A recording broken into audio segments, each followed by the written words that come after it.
So just to kind of get us on track a little bit here, can anybody think back to what we talked about on week 1? 3 Sundays ago. First time obedience. Good. And give me one thing that you remember from our talk on first time obedience. Okay, good. 2 choices on the shelf. Good. No, isn't that funny how that sticks? It's a corny little thing. We learned it years ago from a guy. We took a bunch of high school students to a leadership camp in the mountains of North Carolina. And that was his little rhyme. And it was like, wow, that works. It sticks in your head. And it makes a lot of sense, doesn't it? Give me something else. First time obedience. What do you remember?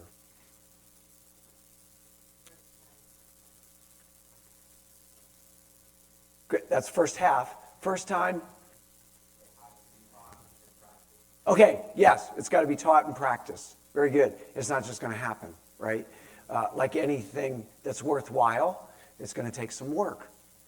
And I think, Liko, where you were going, is first time every time, right? First time every time. That's another. I hope that sticks in your head. We want first time every time. Yes. With a good attitude. Yes. Good. Yeah. Excellent. Last week 2, what did we look at? Yes. Discipline. And I prefer that term, consequences, right? Discipline's not a bad word, but just because it has some baggage with it, right? Consequences to our actions, right? We know that as adults, and yet we still do things thinking that somehow we're not going to pay the consequences.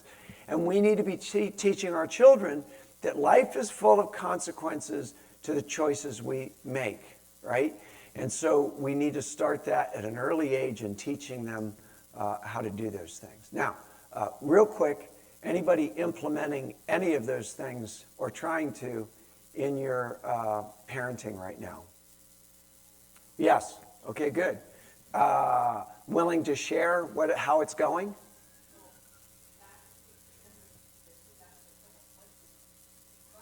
Oh, okay.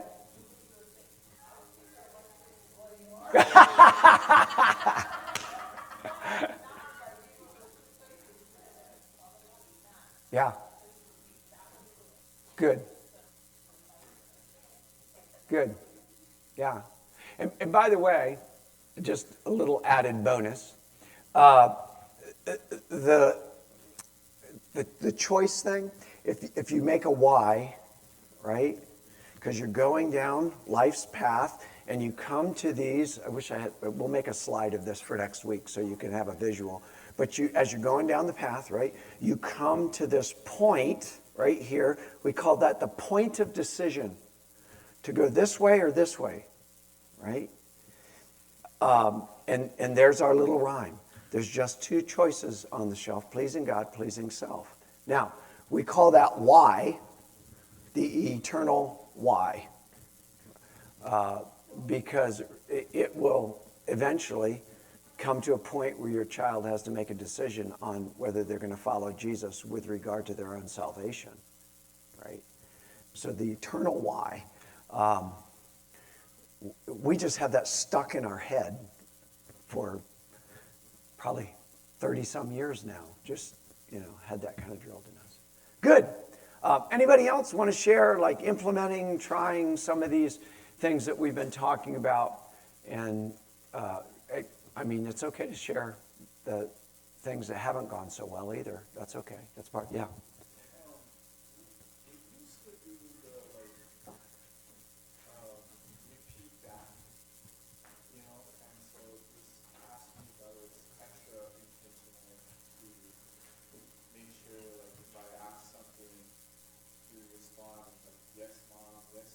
Yeah. And then, what did I ask you to do? Yeah. Because it's sometimes easy to get lax on that. Yeah, it is. So I sat them down on Monday morning and said, hey,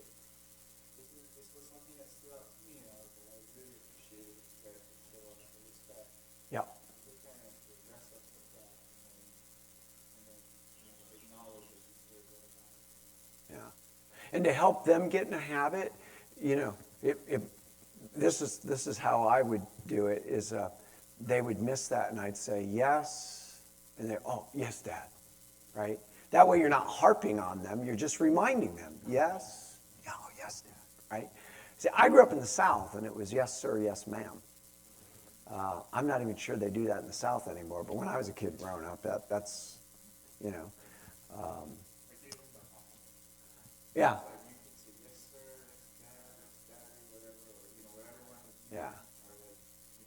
Yeah. No, that's good. Yeah. We always did yes, Mom, yes, Dad. Yeah. Great. Good. Glad that you're working on these things. And yeah, we're going to just keep moving along here. So we're going to talk tonight about the next brick. And here it is. Think of others. Thinking of others. Now, I hope by the time I finish here in just a few minutes, you'll understand why we believe that this is a big foundational brick. First time obedience, big brick. Here's another big brick, thinking of others. By the way, we're not going to be able to give you all the bricks, but we tried to pick out 4 for the next 4 weeks that we think are like some of the main ones, all right? What does it mean to think of others? Well, here's another term, considerate. And considerate means to show kind awareness of others, right? Now think about that. Don't just write down the definition. Think about what you're writing about. Kind awareness of others. Not just awareness of others, but kind awareness of others, right?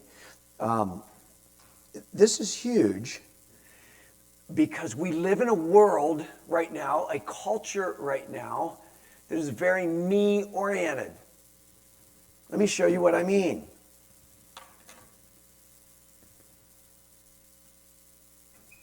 This has done more to focus the attention on me than probably anything so far in history, right? It's just amazing. I don't have Facebook. Have never had it. When it first came out, I was like, this could be dangerous. I don't want to put myself in this kind of temptation. And so I never got on it. Never got on it. The only thing we have, what do we have that the kids send us videos on? Snapchat. But I only have our family because, our kids send us videos of the grandkids. And so that's just kind of a fun way to do it. But I don't go on there looking for anything or, hunting stuff out. So much of what this has done is focus the attention on me. People, this is what I ate tonight. This is what I'm shopping for. And it's like, who cares? Okay, I'm glad you're having a good meal, but why? But we feed all that because we watch it and go, oh, that's cool. Well, let me show them what I'm eating. And what happens is this has become such a harsh thing that they're linking the mental health of teenage girls to smartphones. Because everything is so oriented on how you look and how you present yourself and who you are.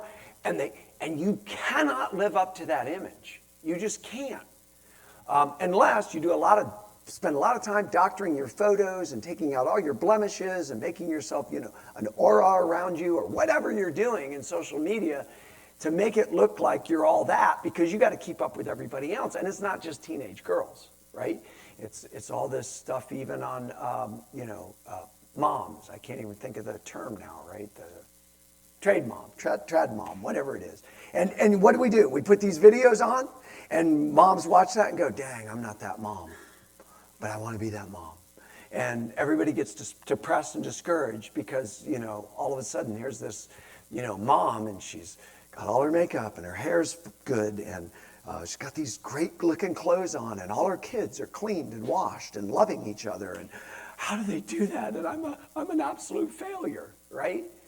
But what is that doing? That's taking it and putting it all here. And we have got to intentionally be teaching our kids to think of others. It doesn't come naturally. You do not have to teach your children to be selfish. Okay, now, today we're going to learn how to not share. I know you really want to, but I'm going to teach you how to not share. Have you ever heard anything like that? No. What do we have to do? Hey, it's not just yours. You need to share it with somebody else, right?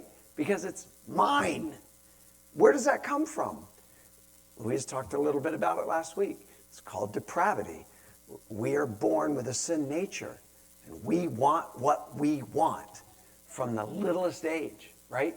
I contend even in infancy, we're screaming for our food, and we want it right now, right? Feed me now.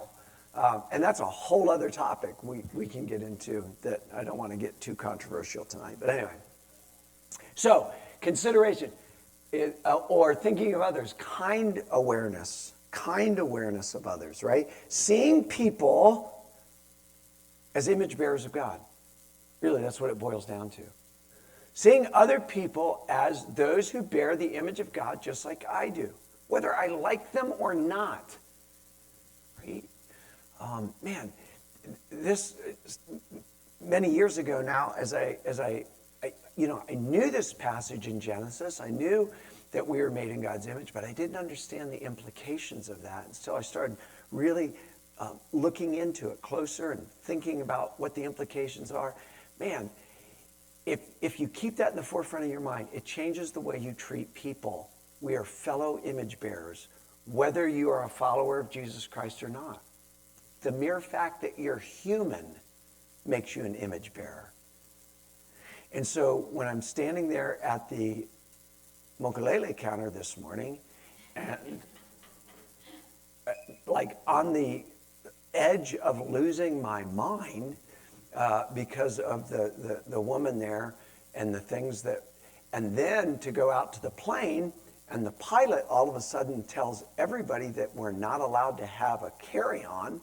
And I was just like, I've never had this happen before. And then him actually like putting me in my place. And I wanted to launch on this guy, right? And having to think, okay, wait a minute. Does this really matter in the scope of things? And this guy is an image bearer, even though he's a jerky image bearer. He's an image bearer. But teaching our kids basic principles, right? And even saying in situations, we have our kids saying in those situations, that guy wasn't very nice to us, but you know what? He still is an image bearer of God. He's still created in God's image. We need to treat him with dignity and worth. It's tough stuff sometimes. The importance of teaching children to think of others. And let me just give you a few. Teaching your children to think of others helps to cultivate an attitude of humility in them. Humility is not thinking that you're not, that you don't have worth. Your child has great worth and great dignity because they're made in the image of God, all right? Not because they're beautiful, not because they're so smart, but because Genesis 1:26 and 27, they bear God's image. That's what gives them worth and dignity, and you've got to stress that to them at early age. Humility is not putting yourself above others, right? That's humility. Humility is not saying, well, I'm better than you because I look better than you. I'm smarter than you. I'm more athletic than you. I have more money than you. I live in a better house than you. That's pride, right? That's the opposite of humility. Humility said, it doesn't matter how I look, what my athletic ability is, how much money I have, what kind of house I live in, what I own. None of that matters. We're on the same plane because we're all made in the image of God, right? So humility is seeing yourself on an equal plane with others, and you got to teach your children that. This is Philippians 2:3. Don't be selfish. Don't try to impress others. Be humble, thinking of others as better than yourself. And that idea of better than yourself is not having more worth or dignity. That's not what that means. But saying, you know what? If if there's one apple here and there's two of us and you want it, you get it. If there's one seat and there's two of us, you sit. You go ahead and sit. I don't know if you guys remember this cartoon.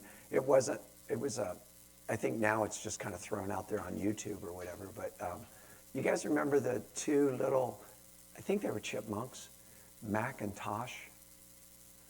They're Looney Tunes characters, and they were brothers, and they're always out trying to outdo each other on giving to the other one.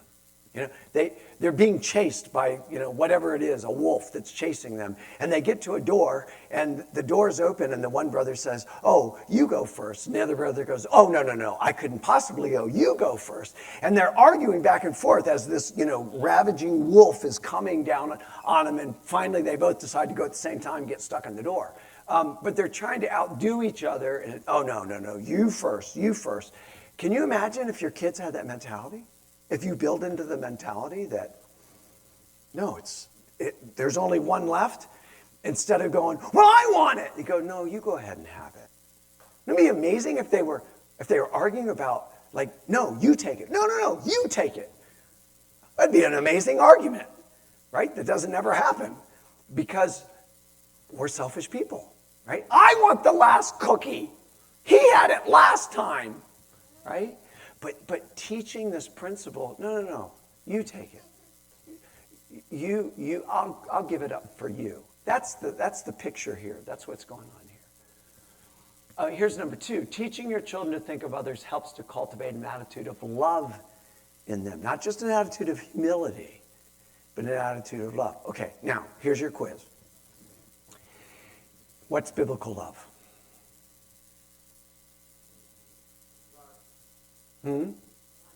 Okay, God is, yes, good. Wanting best for the loved, right? Remember that? Biblical love is wanting best for the loved. Now, you say God, and that's true, ultimately, right? Because the best is God. So ultimately, I want God for the one I love. So, and that also means that I want God's way for the one I love, right? So when I teach my kids to think of others, my goal is to teach them how to love. Teach them that they should want the best for the one they love. Right? And who are we supposed to love? Okay, yes, but each other, right? Who each other? How many each others? Everyone. Right? So I'm teaching them I need to have at least a certain level of love for everyone, right? And what is that level of love? I should want best for them. That nasty person that's giving you a hard time, what should you want for them? Man, I wish they knew Jesus. I wish they had God in their life.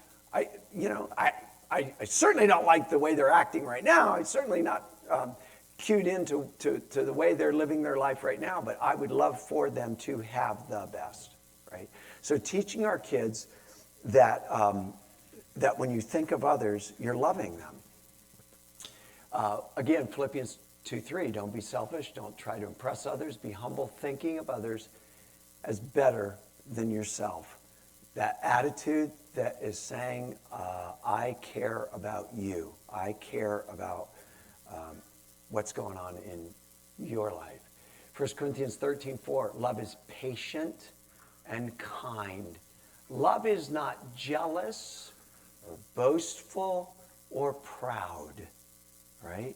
So think back about the definition of considerate, kind awareness of others, loving awareness of others. Okay, look, I know you'd like to have that last cookie. I get it. I kind of want it too. But what do you think the loving thing to do would be here? think of your brother. Let him have the cookie, right? And especially when you're dealing with older and younger, that type of thing, right? Teaching the older one, think of your siblings, all right? Think of your mom. Do you think your mom would like to have that cookie? I bet she would, and she's just not saying anything. How about we leave that cookie for mom? Okay, dads, that's a great way to teach respect and love for mom, right? Teaching your child to think of others helps to cultivate the image of Jesus in them. Is that what we're not trying to do? Is trying to teach them? You are an image bearer, and the best way to represent God is to look like Jesus, right? And so, would Jesus think of others? Think about his ministry. Isn't that what it was about? He said, I didn't come to be served, but to what? Serve and, you remember the last part? Give my life a ransom for many. I mean, think about what he's saying there. I didn't come to be served. That's not the I came to be a servant, and I did the ultimate service by giving everything. I gave my life. You see what he's saying there? We look at Jesus and we call him the ultimate servant leader. We are teaching our kids through thinking of others how to cultivate that image of Jesus being a servant leader in them. You want to create leaders? And I know a lot of parents, we're trying to teach our kids how to be strong leaders. Amen. Yeah, teach them that. You know how to teach them? Think of others. I don't know. Did I share this last week? I was reading about In-N-Out. Did I share the In-N-Out burger thing? Was that in church? Somebody I just shared that with. I just read this In-N-Out burger, and I don't think I've ever been to one because they're all West Coast. I think the farthest east they go. Oh, I know. It was in our staff devotions the other day. I shared this. So In-N-Out Burger, the farthest east they go is Idaho. And but they're putting a new headquarters in Tennessee because they want to break out into the East Coast. And what I didn't know is In-N-Out Burger is owned by a family, and it's a Christian family. And they put like Bible verses on their French fry bags and on their cups, John 3:16. They interviewed the woman of this family. I can't remember the family name now, but she's now like the overseer of it. And she was just saying how, that's the goal. Our goal is to get scripture in people's hands and to do this business for the glory of God. And they train their management this principle of servant leadership. And they are number 6, I think, right now in the country, and they're only on the West Coast. They're number 6 in the country for employee satisfaction of work environment, because of this. And that's what she said. It's this idea of servant leadership taught in Scripture that we're taking and using to train our managers. Now, you want to teach your kids to be leaders? Teach them how to think of others. I mean, think about that. Think about the work environments that you've been in. And think about if the person over you, supervisor, manager, boss, whoever, had that mentality while they were working with you and the other people you worked with. How much different do you think that environment would have been if you had a boss like that was thinking about the people under them?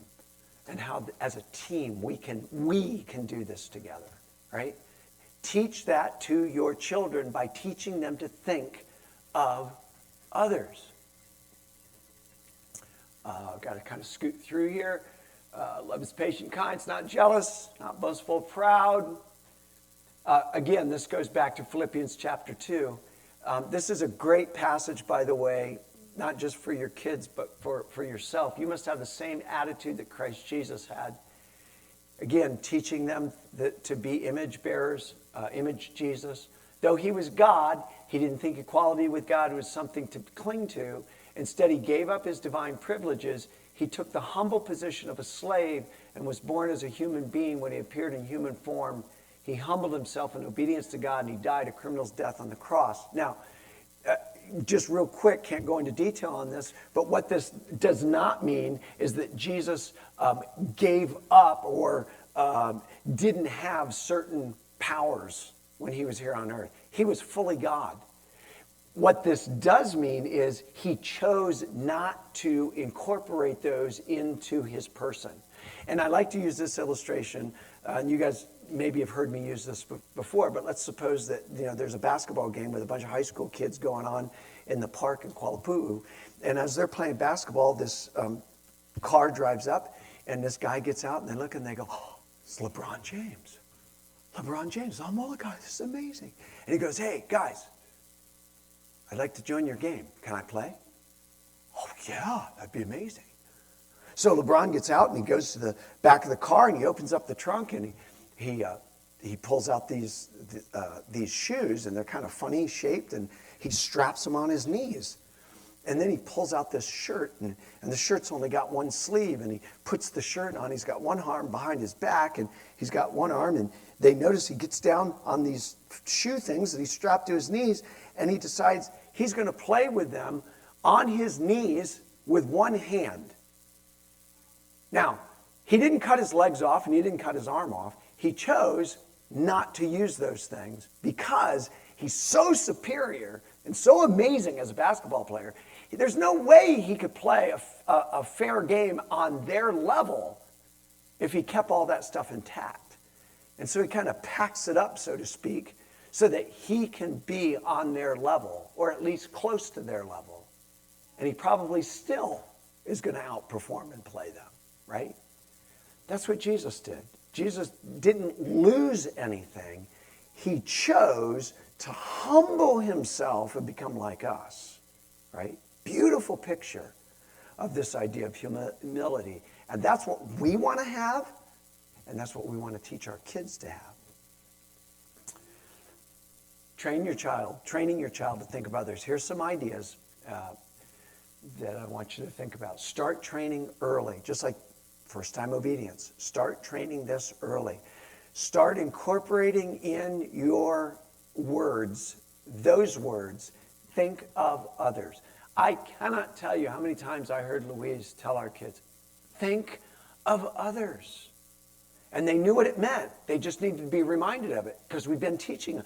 And even as they got older, and even now we joke with our adult children, whoa, think of others, right? And they immediately go back to childhood because that term was used so much in our home. Man, think of others. So start early. Read about biblical examples of those who thought of others. Can you think of some biblical examples offhand of those who thought of others? I've already mentioned one. Who would be the main one? Jesus, right? Can you think of another biblical example of someone who, or a story that would be good to teach this idea of thinking of others? Good Samaritan. A beautiful one, right? This guy could have just went on in the journey just like the religious guys did, but he stops, puts himself in danger, and then goes the extra mile and takes this guy to an inn and puts his own money on the line to take care of him. Great story about thinking of others. Can you think of another one in Scripture? Story of Esther. Okay? The story of, that's one of my favorite stories in Scripture for all kinds of reasons. But it's a great story to tell the kids because it's got all the great aspects of a good story, right? You've got a villain, and you've got a heroine and a hero and all these kind of, but ultimately you have a woman who was challenged to think of her people, think of others, not just your own skin and what could happen to you, right? Another one, Abraham. Do you have another one in mind?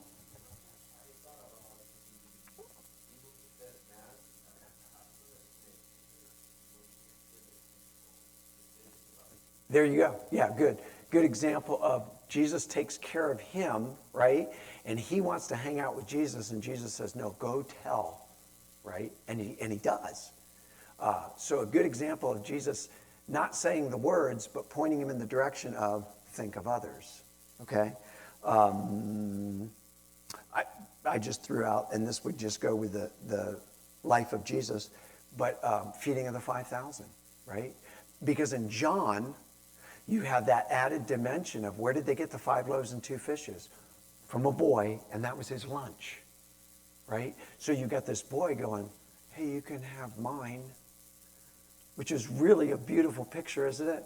Because there's 5,000 people, and you could just picture this little kid going, well, here's mine, Jesus. And everybody's going, oh, that's so cute, so nice, so cute. You're just going, yeah, I can use that. And then you've got this beautiful story taking place, right? So to use that and teach your kids after you tell them the story, what's going on there, you guys? And there's all kinds of things, right? But bringing it back to, he was thinking of others. That's how we need to live, right? So be thinking along those lines. I'm skipping some things here, but yeah, I gave you that. Don't feed the selfish monster. What do we mean by that? So if we want our kids to not just think of themselves, then don't feed that. Don't feed that it's all about them. We'll say, hey, you need to share, and then in some of the actions that we do, we treat our kids like they're the center of everything. And we cannot treat them that way. They are a welcome member of our family, but our family doesn't rotate around them. And this is especially important to understand if you've only got one child, because our tendency is everything starts centering on that one little individual, and that's not what you want to do. It's not healthy. And what you're telling them, even if you're saying, hey, we need to share, we need to give, and all these other things, think of others, we're not doing it because we're feeding that selfish monster, right? So anyway, we could go on and on, but I think you kind of get the idea. I hope you get the idea behind that. Yeah, if you want to teach them that it's not all about them, don't treat them like it's all about them, right? Make sense? Create a culture of sharing service in your home.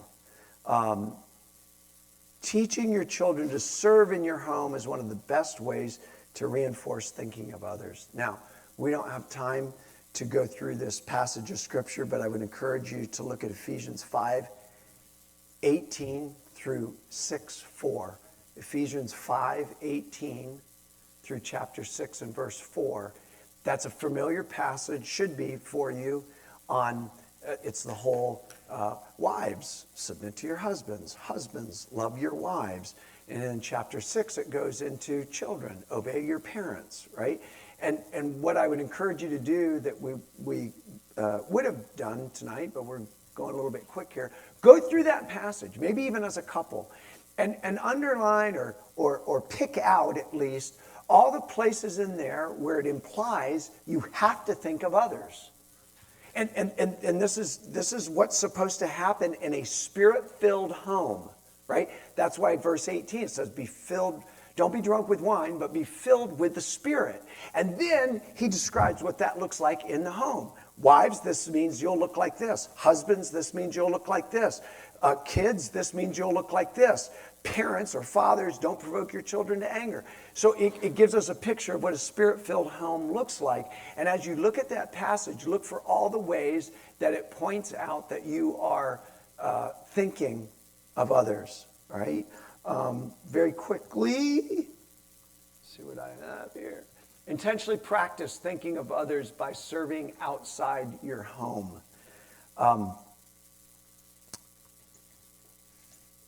Think of ways that you can, again, like we talked about with first-time obedience, practice this, play this out.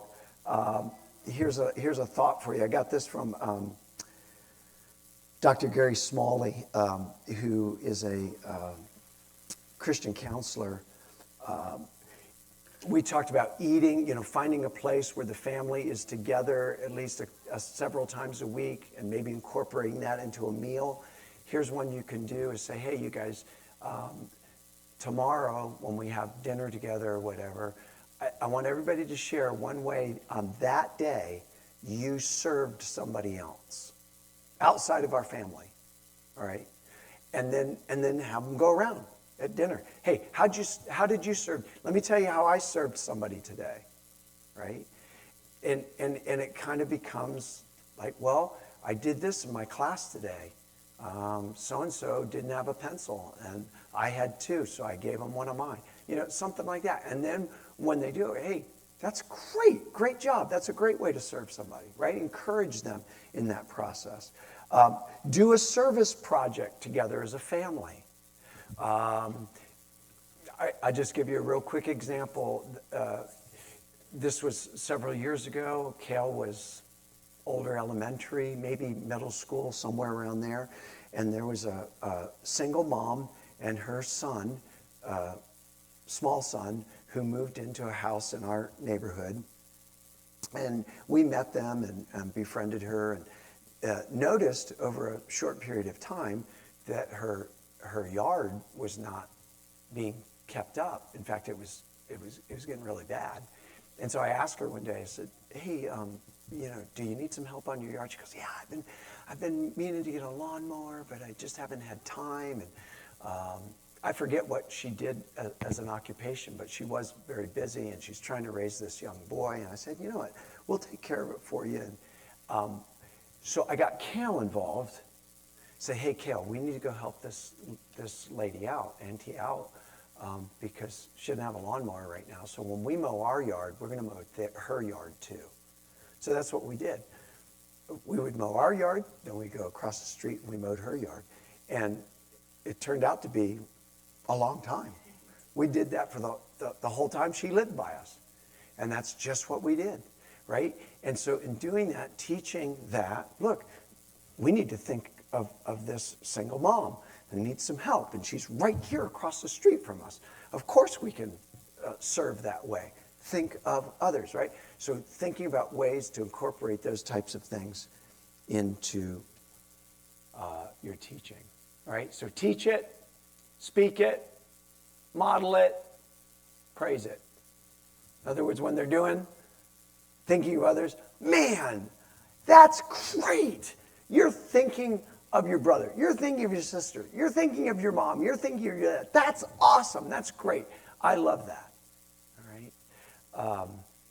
And I am going to leave it right there. And I hope you have some questions on this, because I had a bunch more to share with you. But that's kind of the basics on what we're looking at. And I'm going to hand this over to my lovely bride. If it makes you feel any better, I know these principles are true, but like I probably had the worst Awana night of ever this past Thursday night. And I'm like, yeah, I thought I was all that with parenting and all these nice principles. You got them, you have them, but they still have to be implemented, and it takes hard work. So don't just think that just because you know them or you use them that blah, you just have this amazing family. Parenting is not for the faint-hearted. That's what I'm trying to say. And you're in it for the long run. I think one of the things that I had the hardest time with, because for a large portion, a lot does fall on dads. However, if you're a stay-at-home mom, you're with them a lot. In Mike's case, he's with them a lot with his kids. Sometimes some of that, like, it just naturally falls on you because you're just the one that's there all the time, right? And it didn't work very good in my family to be like, well, just wait till your dad gets home. Because for one thing, I wasn't that passionate by the time he did get home. And he most certainly did not want to walk in the door and just discipline all the children or hear about all of us having an awful day. He wanted to have a happy home. So things needed to get taken care of at home. But there isn't a lot of measure. When you're home with them all the time, honestly, you're doing all the hard work now. You may get a few accolades along the way, but really you don't get a report card until they're out on their own, having their own children. And then all of a sudden it's like, okay, we did it. Or at least us and God did it, you know? So don't beat yourself up. That's what I'm trying to say. All right, my job is to talk about cultivating your garden. I actually need Randy for this for a minute. I have no place to, oh, there, nice. So, he already mentioned this, but I have a little illustration. So you get married, and you're all lovey-dovey. This face. Tell me what you want. And I love you, you love me, we're a happy family. Okay, and it's all good, right? And because he's the pastor, he advocates that Jesus is in the middle of our circle. All right, imagine that. That's where he is. Okay, and I'm crushing it. However, that is the 3-chord strand, right? The God and the two of us being in love, pretty easy. Well, kind of. We're not on that particular seminar right now. When children come along, what often happens is they go smack dab into the middle of the circle. Oh, but who's supposed to be in the middle of the circle? Christ himself is supposed to be there. So we've just put our child on the throne, so to say, of our hearts. Now, you might say, well, practically speaking, this kid has to eat all the time, and they are demanding my attention and whatnot for a little while. But the reality is, when a child comes in, mom and dad keep holding on. We're a unit, and we just open our circle a little bit more and welcome that child in, right? Both of us holding their hand, but we're keeping our relationship stable, right? And then if we have another little person that enters into that, then again, we just expand the circle all the more. Christ is still in the middle, and everything is orbiting around the one and only Jesus, right? And you know what? It's going to make it a heck of a lot easier, guys, because they're not always going to be with you. Trust me. And then when they start leaving, the circle gets a little smaller, but we're still connected, and we're going to be okay. And then when that last one goes, oh, hello. Who are you? I'm married to you? Well, all right. All right, so I wanted you to see that because we live in a culture where it is so child-centered. They even use those kind of words, right? And that is not the biblical way to do it, all right? So we're starting this family, and mom and dad are responsible to cultivate. Remember, even from Genesis, you're cultivating your garden, right? It's your little garden. Fathers are told, Adam was told, leave your mother, leave your father, cling to your wife, right? So you're starting this little garden, and Proverbs 29:18 says, where there is no vision, the people perish. However, he that keepeth the law, happy is he. So we got to start bringing that into our circle, into our family culture. We want to build a Christ-centered family identity. Like, it's who we are, right? And this comes down hard on our men. And I'm not singling out, like, I know if you're a single mom, so you might feel like I'm leaving you out, and I'm not. I just really want to, men, you got to step up to the plate here. Because moms fill one role, but dads fill another. And dads are so key in establishing the family identity. You've heard Randy, and our kids know it all the time. We are the Manley family. It is not cocky. It's not arrogant. It just puts safe boundaries around our circle. You don't belong to the Sterner family. You don't belong over here in whatever family. God, in his sovereign plan, if you don't like it, you'll need to take it up with him. But you're parked right here in our circle, and this is what we do as a family. I just chuckle to myself over and over. You guys know how many women's Christmas dinners I've done now. Do you realize how much work my children did to get ready for the women's Christmas dinner. And there just was no other, like it wasn't even in question. We do the women's Christmas dinner, and Kale, you'll learn to set a table, or you'll learn to make this craft. One day you'll get married and it's going to pay off, trust me. And whatever you're doing as a family, and then that comes back to what Randy was saying, you're bringing in the whole idea of serving together.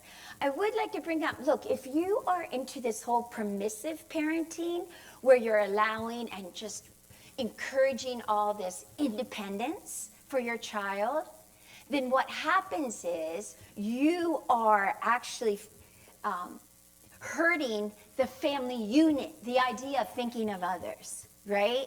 When my daughter-in-law came into our family, she came from a family where everybody had their own TV in their own room.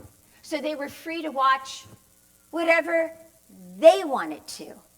We purposed in our family, there's one TV, it's in the living room. And so you have to work together to decide what show are we going to watch. And we had a huge age gap too. So they had to think of others. And they worked it out to take turns. Sometimes you watched a cartoon. Sometimes and if they hated it, they could just sleep on the floor while it was going on. But we watched, it was family night to watch a show, and we just do it all together. You're developing that culture.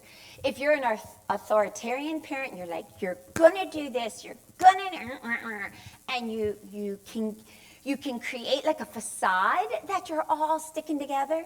But in reality, as soon as the authority, you lose that authority, like they get older, they've only stayed there because of fear and duty. They haven't learned how to do it because they love each other or they're devoted to each other. It'll just fall apart. And I'm curious to see, my mom just passed away. My dad passed away 10 years ago. I am so interested to see how my siblings, there's 8 of us, how we're going to do now that mom's not there. Have we established a healthy enough family that will work on staying together even though mom's not there holding us together? All right, moms and dads, in this circle, you are charged as well with meeting the family needs.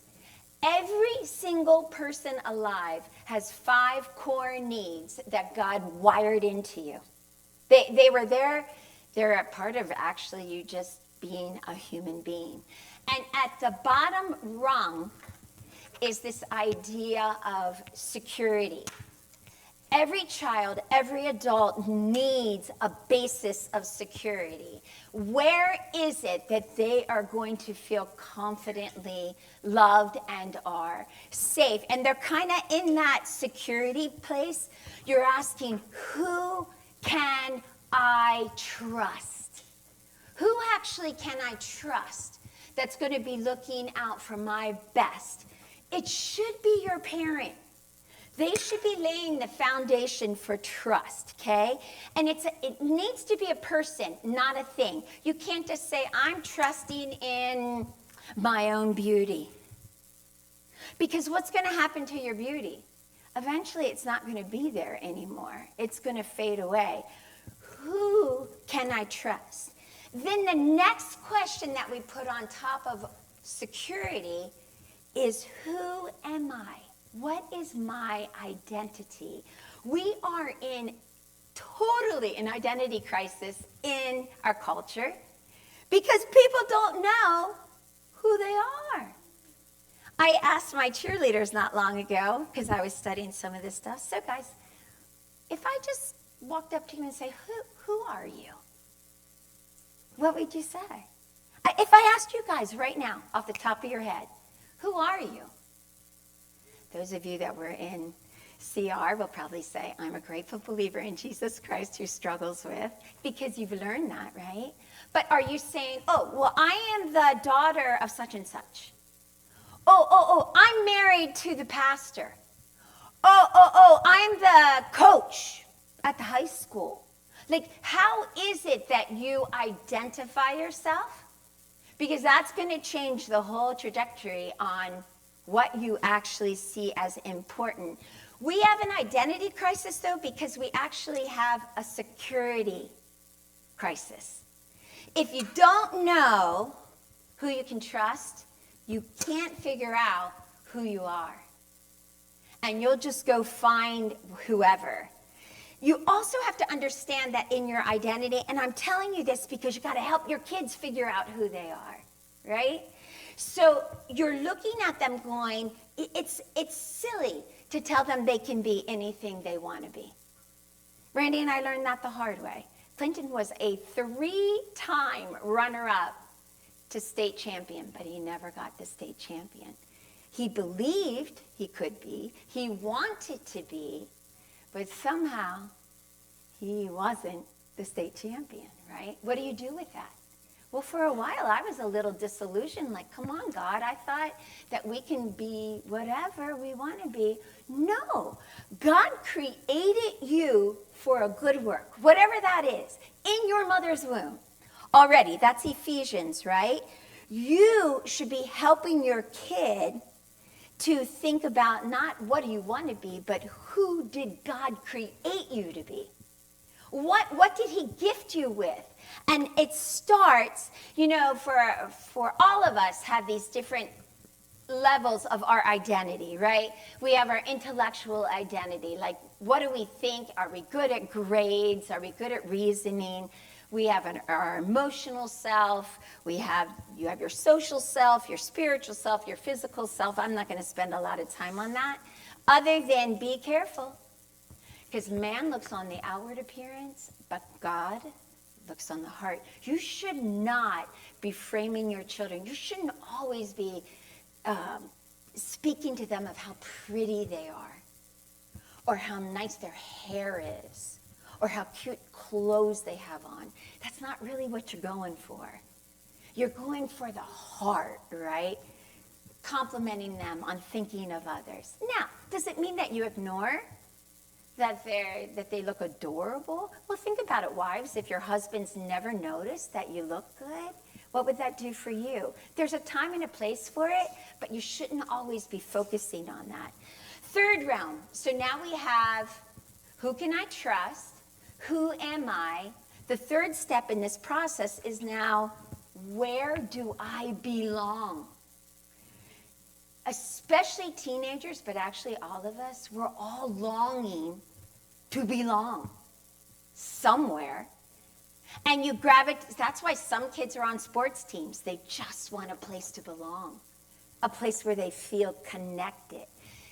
This should be your family, right? We're the parents. You can trust us. Our word is trustworthy. We're going to point you in the right direction. Who are you?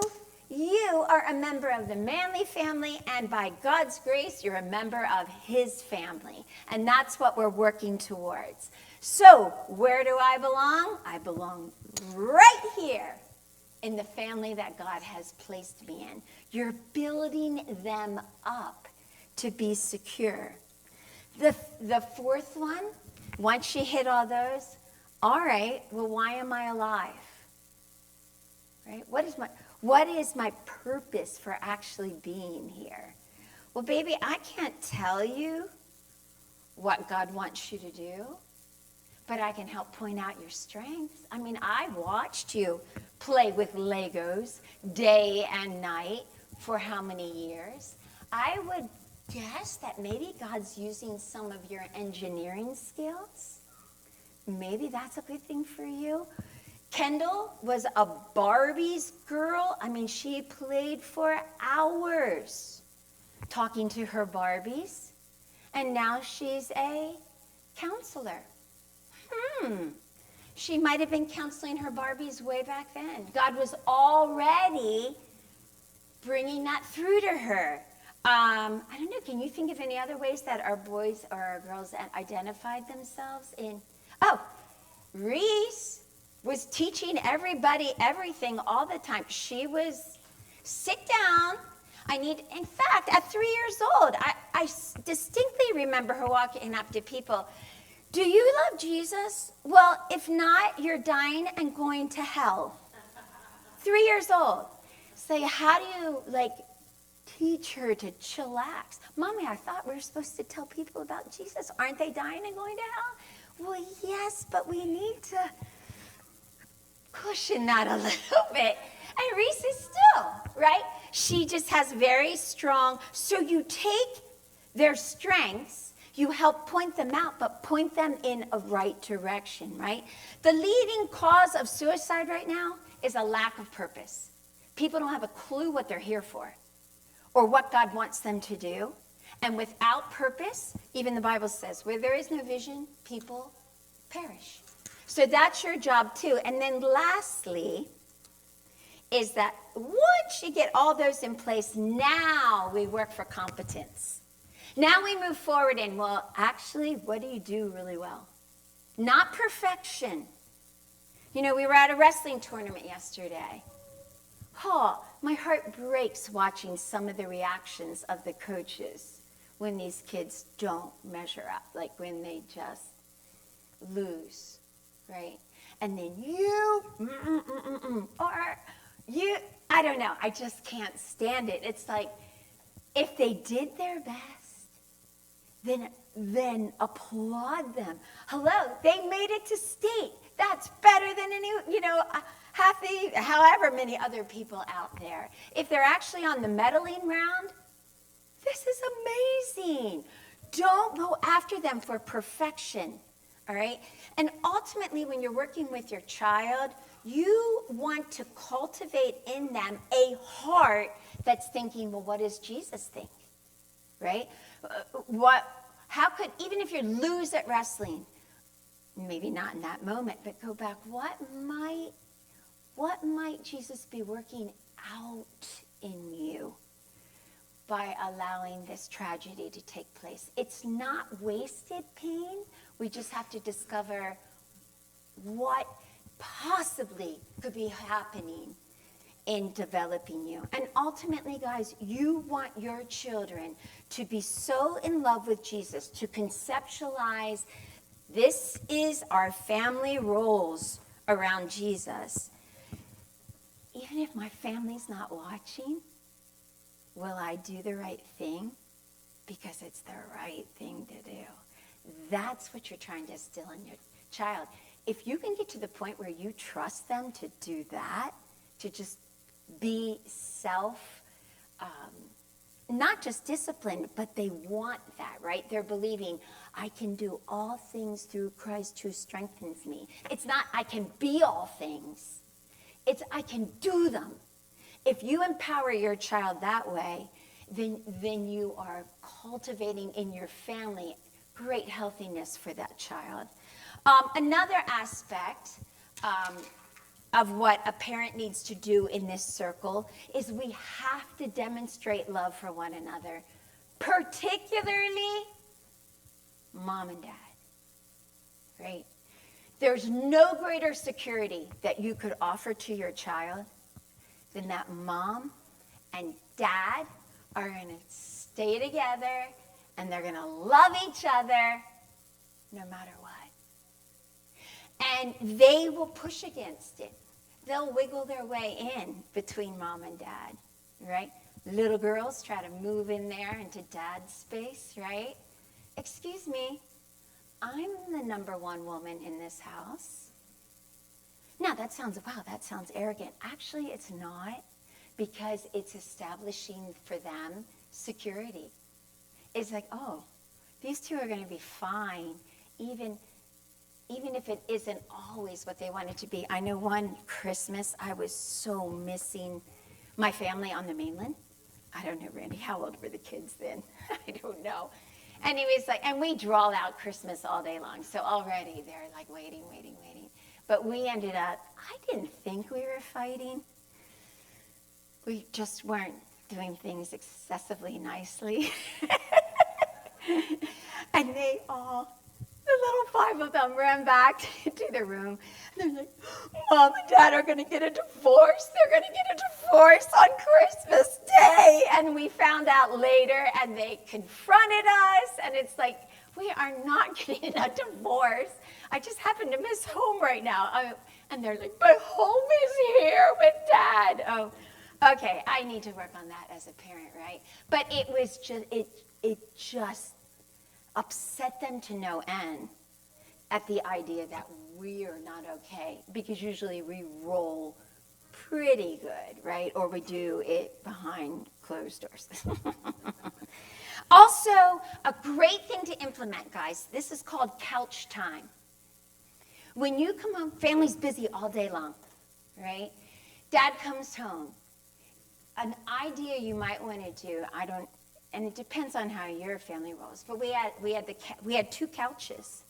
And Mom and Dad would go sit on one couch, and we get to chit-chat and the other ones sat on the other couch, and we put on what they call Adventures in Odyssey. It's a Christian, at that time, radio show, but it's also, I tried to find some, and maybe they're online now too. But it was just a show that, audio, where they told some sort of story with a moral in it. And maybe it's a Christian child's version of a soap opera, or no? No, he's not allowing me to say that. You get hooked up in the characters, though. There's characters, and they keep repeating. The children all, no matter their age, sat on the couch, 5 of them lined up, hands in their lap. We were trying to teach them to sit still and listen and imagine, because it's a story. It's not preaching, right? We were developing their listening skills. We were developing their imagination skills. And in the same time, they're watching Mom and Dad on the couch together, just catching up. And that set a tone in the family. To this day, they all still listen to Adventures in Odyssey. And they're all older, right? But that's what they grew up, and that was a very good time for them. All right, parents also have to understand and respect a child's private world. Anyone have an idea what I mean by that? All right, kids don't always want to let you in, right? They have a little heart, and their heart can be hurting. Maybe they got bullied. Maybe they're disappointed in you. Maybe they're disappointed in their teacher. I don't know. But their heart hurts. And you as a parent think, well, I have the right. You need to tell me. What went on in school today? Come on, let's have it out. Let's talk it through. That doesn't, especially as the kids get older, you don't want to do that. They have a private world, and when they're ready, they'll invite you in. It's called the open window principle. It often happens at nighttime. At least that was our experience. Where they lay down to go to bed, they're settling down. You might be reading them a story or talking to them or whatever. Bing, up opens the window, and they might give you something, some sort of statement that lets you know, you're ready to talk about this now. Parents, take advantage of it right then, and because that window only stays open for so long. Bing, it shuts, and then you're not allowed back in again, right? So always be ready to go through the window, but you're not allowed to push the window open. And that's a delicate dance, sorry. But you have to, there are times when you're going to have to talk, but I'm telling you, if a kid doesn't want to talk to you, they're not going to talk to you, or they're just going to tell you what you want to hear. They're not going to let you into their heart, and you need to get into their heart in order to be able to direct them in the way that they need to go. Also, when your child finally is speaking, there's 2 different types of listening. One is called active, the other one's passive. Active listening is I'm just sitting there listening to every word you're saying. Whatever you're saying, I'm taking it in. Passive listening, I'm hearing it, but in my mind, I'm already reasoning how I'm going to answer you. I'm already coming up with my defense. I'm already going to tell you, this is wrong, this is right, whatever. Please don't do that. If they're letting you in, just sit with them in that. You don't necessarily even, I'm a firm believer that God directs and he gives answers. So if they're talking, just listen. And if God needs you to speak to them, he'll give you what you need when that little conversation settles down again. Meet them where they're at. And if you don't start when they're little, don't think for an instant that they're going to let you in when they are in their older year, middle school, high school. You have to earn trust. They have to be secure with you when they're vulnerable, so that when you get older, they let you in to talk about the harder things. Parents have to keep their promise. If you said it, you need to follow through. Both on the good and the bad. If you promise something, you better do it. If you threaten something, you better do it. Because they're like little fishies in a fishbowl. Imagine that. Children want freedom, right? Just like all of us do. And imagine you have your fishbowl and they're swimming all around. They're free to go anywhere until when? They hit the glass. So there's built-in safe boundaries. And those little fishies, think though, if those boundaries don't hold, if your word is not good, if there's a crack in the fishbowl, what's eventually going to happen? The little fishies are going to die because the water's going to leak out. All right? You have got to, if you're not going to be good to your word, then don't open your mouth. Just, right? That's why I really didn't like doing grounding the kids. Because I had the hardest time actually implementing it, right? I have places to go, people to see, and now I got to stay home with you because I told you you have to be locked in your room. Like, that didn't work for me. So then I wasn't true to my word if I adjust it for my sake. But they're like, well, clearly mom's not going to follow through on that one. Note to self. And that doesn't work out very good for you. All right. Also, give your kids a chance to fail. Could you please? Your children need to fail while they're still in your household.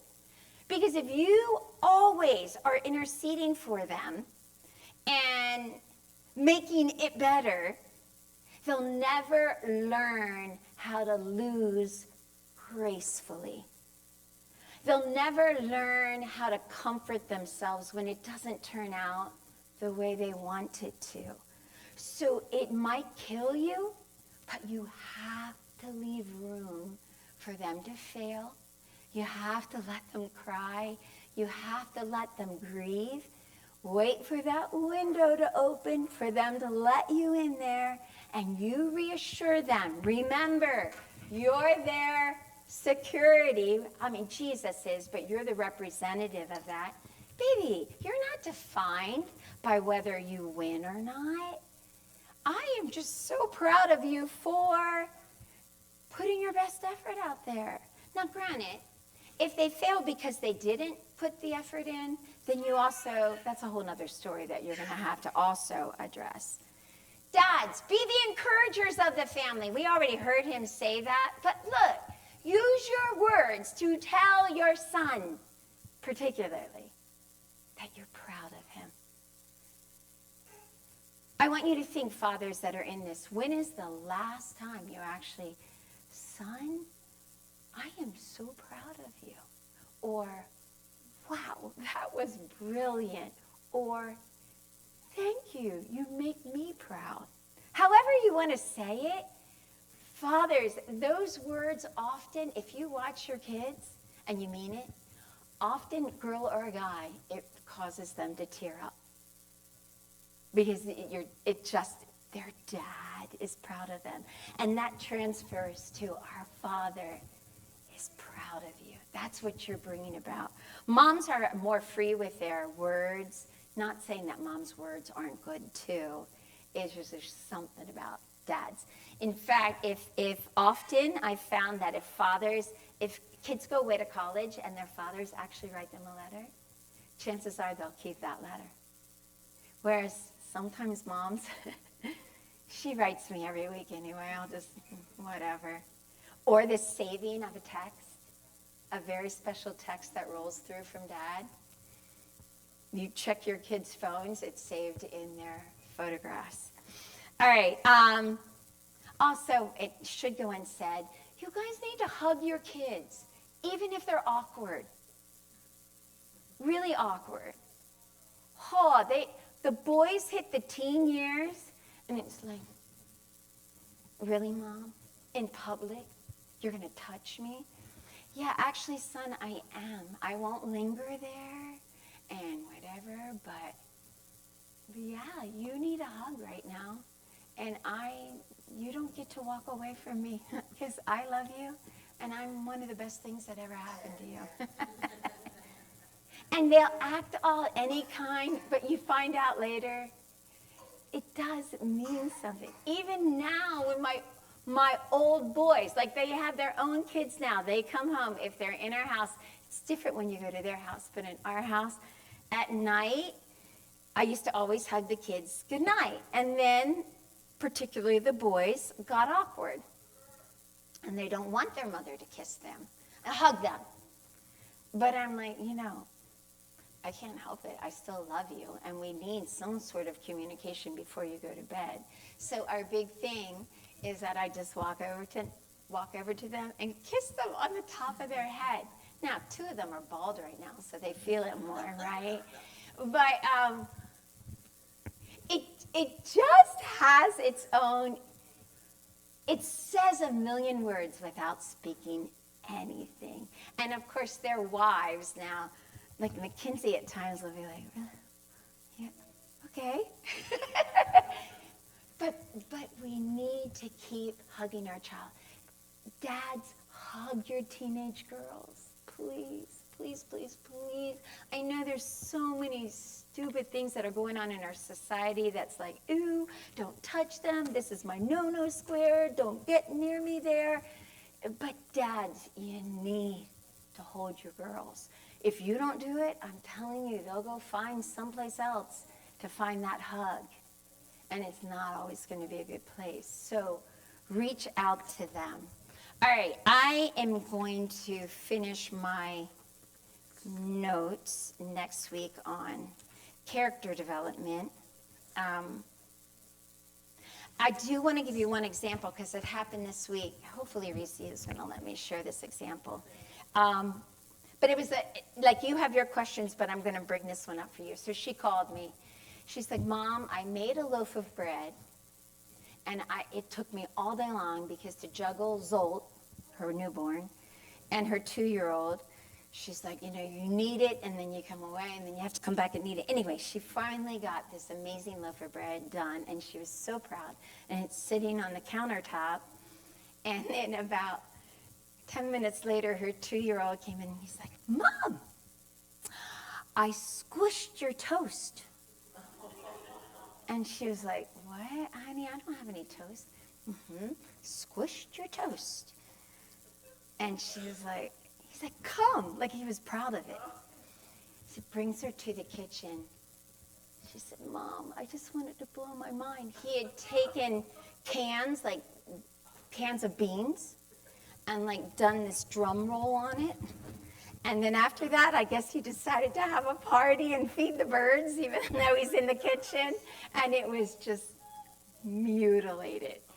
And they have been also, we've been doing the teaching with talking her through that too. And so we were talking about first-time obedience with a happy heart, right? So we've been talking a lot about happy hearts, and they have been too. And so Reese is like, Mom, I was like, what do I say to this child that just destroyed this bread that I worked so hard at? And I'm like, she goes, buddy, you just really hurt Mommy's heart. And just went on, I worked hard at this, it took time, and you destroyed, and I just hurts my heart. And he looked at her and he goes, well, Mommy, you need to work on getting a happy heart. Now, in some ways, he's taking in that we have to work on a happy heart. So then I was like, so Reese, actually then what is the infraction? You have to stop and think, what did he actually do wrong? What do you guys think? What did he actually do wrong?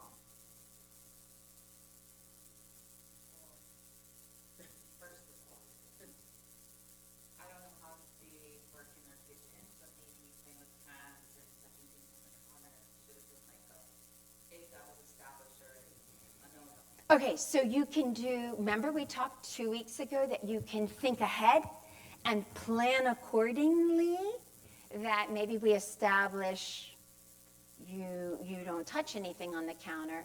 In their house, they welcome you participating on the counter. So he wouldn't have known that.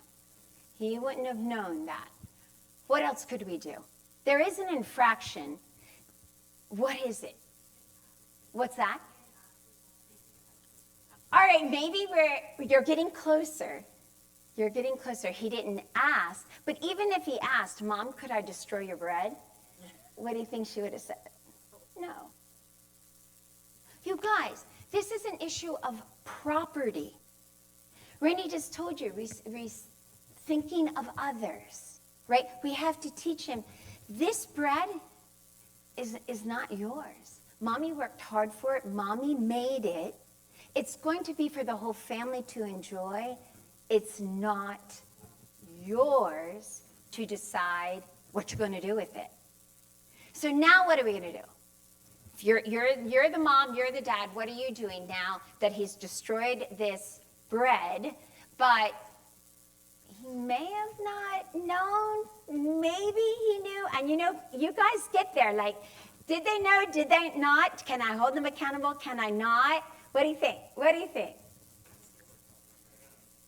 All right, that's a great start. At least he has to help clean it up.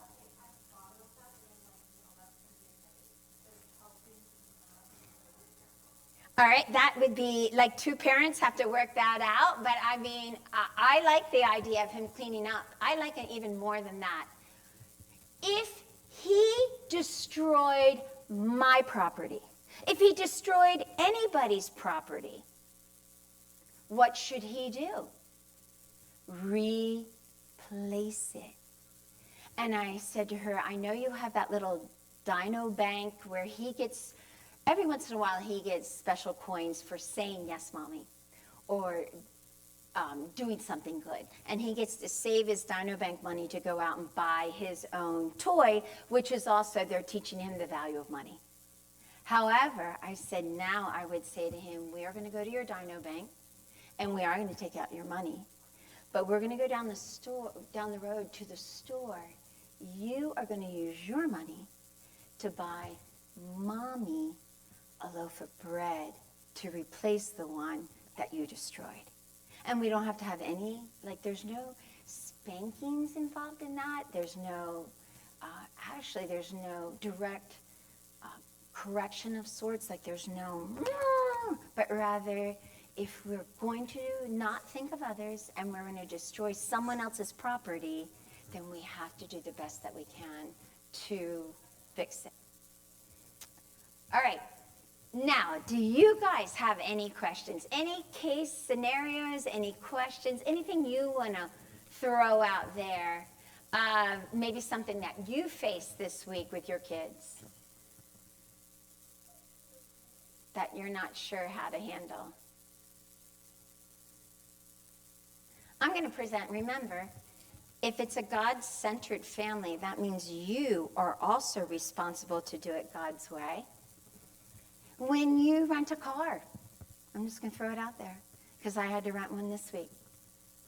Do you return it dirty or clean? You don't even have to answer me. But if you're teaching your kids the principle of returning it better, it's somebody else's property and you're returning it better than the way you got it. Oh, but I pay for that. That's part of the charge for the rental. Is it? I mean, could we at least take our own trash out? How about when Randy and I go to, And Rand's so much better at it than I am. He's taught me a lot. When we rent an Airbnb, before we leave, we vacuum. We do the dishes. We run the dishwasher. Oh, but you're paying the $300 cleaning fee. Okay.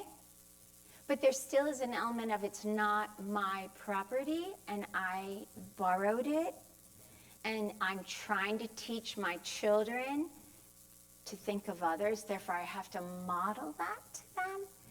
And so, you know what? Maybe we've just made the day of the... One time, we actually stayed in a place in Kauai, and I guess the cleaning lady came, and she said, her conscience bothered her. She called the real estate place. They're like, I can't in good conscience take the cleaning fee money because that place is cleaner than when they got there. So please send it back to the people that rented. And we just laughed about it, right? I'm not, it's not that I'm saying everybody has to do it that way.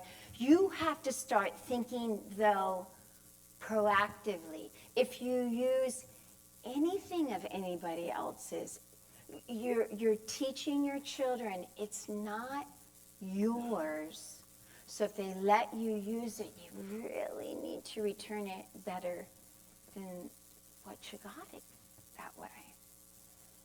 Yes? So a lot of this is very like countercultural, like you're saying. It's so countercultural. So I like to try to hang out with people who don't believe, and they do things radically different from their family. Uh-huh. Suggestions for us for when you're at somebody else's house, and the way they do their kids, all that is like totally different. Like how do you talk to kids after? How do you, You want to handle that one? Sure. You want this? Oh. Part of it is prepping beforehand. We had this actually come up a lot with family, like we go to the mainland for a visit, and our siblings don't necessarily raise their kids like we're raising our kids. So we would prep them before we would go hang out with them. Auntie and uncle, they do some things different. Their house is not like our house, so there's going to be some things. So, you guys need to know that this is what's happening. Then do follow up afterwards. Hey, how did things go? And a lot of times your kids will share, Mommy, I don't understand why, da da da da. And you go, well, they don't do it like we do it. And and if it's a serious type of thing, hey, we need to pray for, so and so, that they would maybe see things a little bit different. But prep your kids, and also teach them not to make it a judgmental thing. We're not pointing the finger and saying they're bad people type of stuff. God has shown us as a family that this is the way we need to do it. But be careful too. If it's a serious enough situation, you may want to limit the time that you're spending in those circles. Just because, right? I mean, we even had a principle that we use for going to parties like luau's and stuff. We go early, we leave early. We go early before things get a little crazy.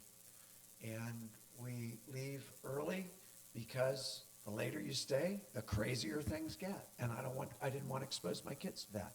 I did want to expose my kids to community and to, celebrating with people in our community and people that we love and care for on certain things.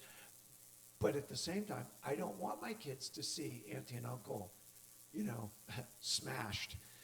I don't want them to see, the things that happen a lot of times. So we went when it was safer. So you may have to do those types of things too. And then talk about it. Talk about those things with your kids. Yeah. Does that help? Yeah, does that help at all? Yeah. And honestly, sometimes, you develop this culture like, again, Reese girl, in our house, you don't wear shoes, right? However, my mother, who is older, right, she would come and she didn't, for one thing, she felt better with her shoes on. So she's my mother. If she wants to come to the house and leave her shoes on and she's 80 years old, then I need to respect the authority, the age. For one thing, she's my mom, she's your grandmother. But we also, even though, like, we're cringing, oh gosh, we don't necessarily want those shoes on the carpet that we all sit on. However, we think of others. And we had to prep our children to say, you cannot say to grandma, oh, that's a rule in our house, you have to take your shoes off, right? So you have to constantly be thinking graciously. There's other people that we would say, hey, take your shoes off. But not for my mother, if that makes any sense to you. So you're going to have to weigh every one of your situations out to be relative to what you're doing. Any other questions? While you're thinking, real quick, use tools, right? And so these are books that we used with our kids, and they were my favorites. This series is called Adam Raccoon, and there's different titles, and they deal with character traits, right? I think this one. Lost Woods. This is just on following Jesus when life is hard and scary and that type of thing. And there's one, I forget which one it is, but that teaches sharing and thinking about others. But this is the Adam Raccoon series. This is still being published. I checked it out on Amazon. This series is not. You can get them, but you're going to pay whatever for used, unpublished. But I think they're worth it. They're really good. Again, these are character building books.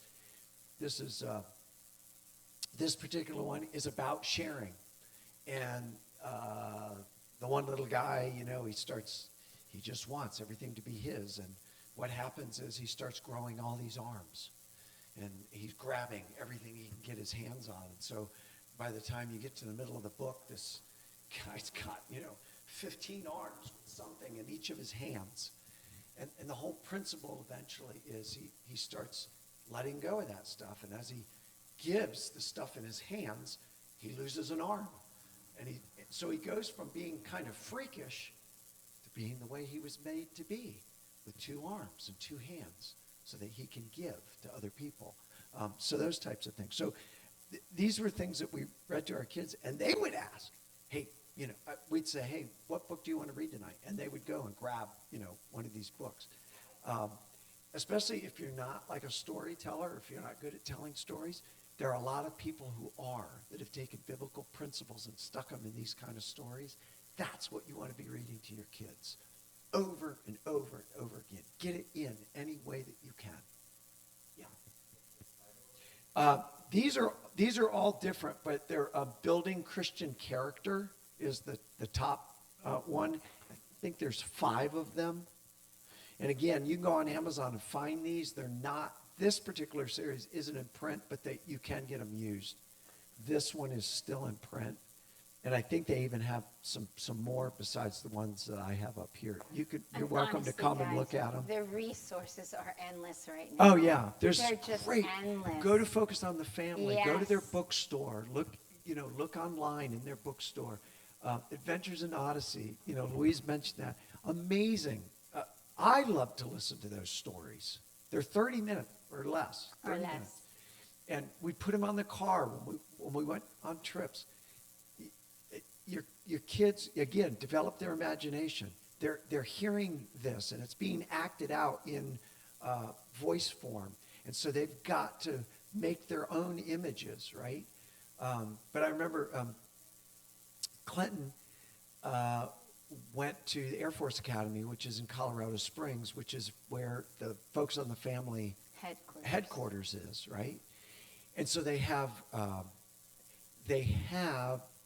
been doing Adventures in Odyssey for They 30 just- years? I Yeah, don't know. they just did their 25 years? 1,000th story, their 1,000th episode. So they've taken some of the scenes in the story and they've made them in their headquarters, so you can take your family and go to some of these.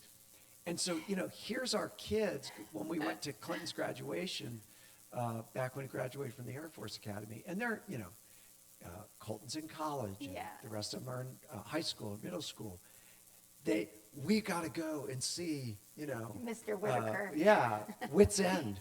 And, Wits End. we had a ball just going to because they had listened to those stories for years, right? And now they're seeing those things. So resources are endless. They're great. We're gonna give you some more next week, some ideas, resources and stuff. But read with your kids, watch things with your kids, but also follow up with that. Ask them questions, right? Going back to your question, Ohea, when you're coming out of a situation, maybe when you're with another family or you're in a luau or something, and things maybe came up or you noticed things, on your drive home, bring that up as conversation. Hey, what did you guys think when da-da-da-da? And see what they're thinking. See what's going through their minds, right? Hey, you guys, when that fight broke out, how did that make you feel, right? Because sometimes those things happen at parties and stuff, right? What did that make you feel like? Oh, I was scared. I don't understand why. Yeah, it is scary when we use our hands that way and when we say those kind of words, right? Teaching moments, look for those opportunities where you can take these principles and you can apply them to real life and how we deal with them as followers of Jesus, right? Again, not pointing the finger and saying, yeah, those are bad people, but going, wow, that really happened. We should feel bad about that, and we should not want to imitate that in our lives and in our family. Okay. Any more, and then we've got to be done because we're already a little bit over here. So we can end with Deuteronomy. Think this through. You, as parents in your circle, must commit yourself wholeheartedly to these commands that I'm giving you. Repeat them again and again and again to your children. Talk about them when you're at home and when you're on the road and when you're going to bed and when you're getting up. Like, this is a lifestyle.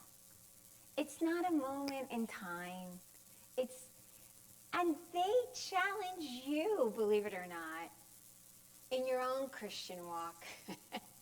When you're with them, and sometimes they're right and you're not, right? And you thank God for them, and that together you guys are all growing and making a difference, not just in your home, but in your community. Honestly, it's so exciting that we're doing this as a church, because you guys as young families now, at least for the other people that you're looking around and you're seeing who's here, you kind of have a shared idea now of how possibly discipline could roll, right? So it'll be a little easier to talk to each other, or like, oh man, what would you do if this is what happened to me? Or has this ever happened to you? And it'll build our community in a much better way to look more like Jesus.